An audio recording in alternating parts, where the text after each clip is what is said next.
Hello guys, তো আজকে আপনাদের সামনে একটা নতুন রেসিপি নিয়ে এসেছি, থোড়ের ভাজা। দেখুন, প্রথমে আমি থোড়টাকে সাইড কেটে বাদ দিয়ে দেব। বাদ দেওয়ার পরে থোড়টাকে লম্বা লম্বিভাবে কেটে নেব। পাতলা পাতলা করে কাটবেন আপনারা, আমি যেইভাবে পাতলা পাতলা করে কাটছি।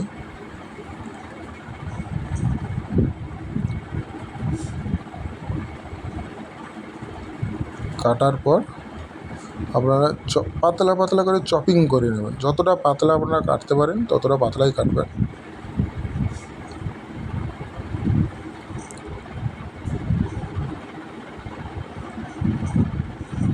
এবার আমার কিন্তু চপিং প্রায় হয়ে এসছে।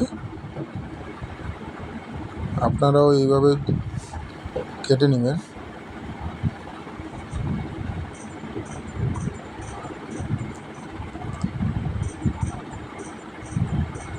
আর থোড় কাটা হয়ে গেছে। এরপরে দেখুন, আপনারা পরিমাণ মতন লবণ দেবেন। লবণ দিয়ে থোড়টাকে ভালো করে হাত দিয়ে মাখিয়ে নেবেন। মাখিয়ে পুরো ছোটো ছোটো দানার মতন করে নেবেন। যতটা আপনারা হাতে মাখিয়ে গুঁড়ো করতে পারেন, যত গুঁড়ো করে মাখাবেন ততটাই আপনাদের লাভ হবে। আপনারা তাড়াতাড়ি সেদ্ধ করতে পারবেন, রান্নাটা তাড়াতাড়ি হবে, খেতেও ভালো লাগবে।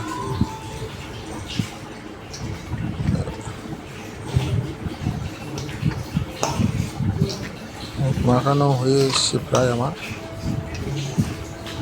থোড়টা মাখালে কিন্তু থোড় থেকে জল বেরোবে। এই জলটা আপনারা ইউজও করতে পারেন, আবার ফেলেও দিতে পারেন। ফেললে কোনো অসুবিধা হবে না।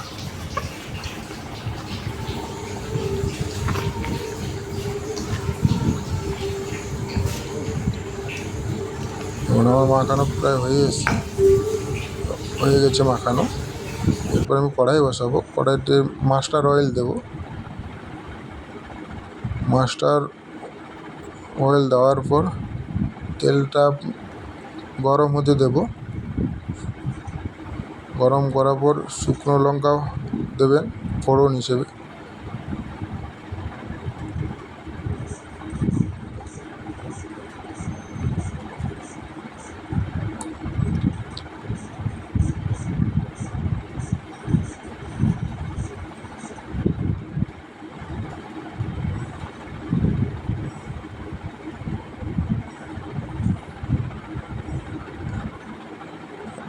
ফোড়নে শুকনো লঙ্কা দিয়ে দিলাম।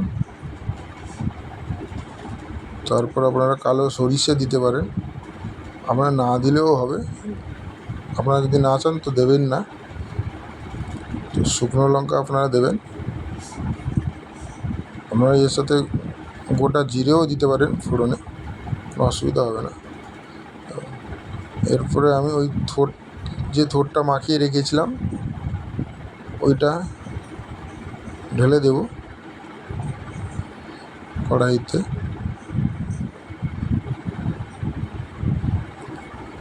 ঢেলে দেওয়ার পর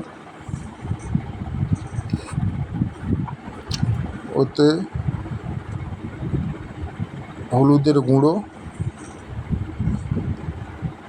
চিলি পাউডার, লঙ্কা গুঁড়ো দেবেন। লঙ্কা গুঁড়ো 1 চামচ দেবেন, হলুদ গুঁড়ো 1 চামচ দেবেন আপনারা। তারপর আপনারা এতে সুগার অ্যাড করবেন। সুগার না দিলে ভালো লাগবে না, একটু মিষ্টি মিষ্টি হলে ভালো লাগবে। আপনারা যদি মিষ্টি না খেতে চান, মিষ্টি না দিলেও হবে। সুগার আপনারা দিতেও না পারেন। তারপর এইভাবে ভালো করে মাখিয়ে নেবেন। আমি যেভাবে মাখাচ্ছি আপনারাও ওইভাবে মাখিয়ে নেবেন।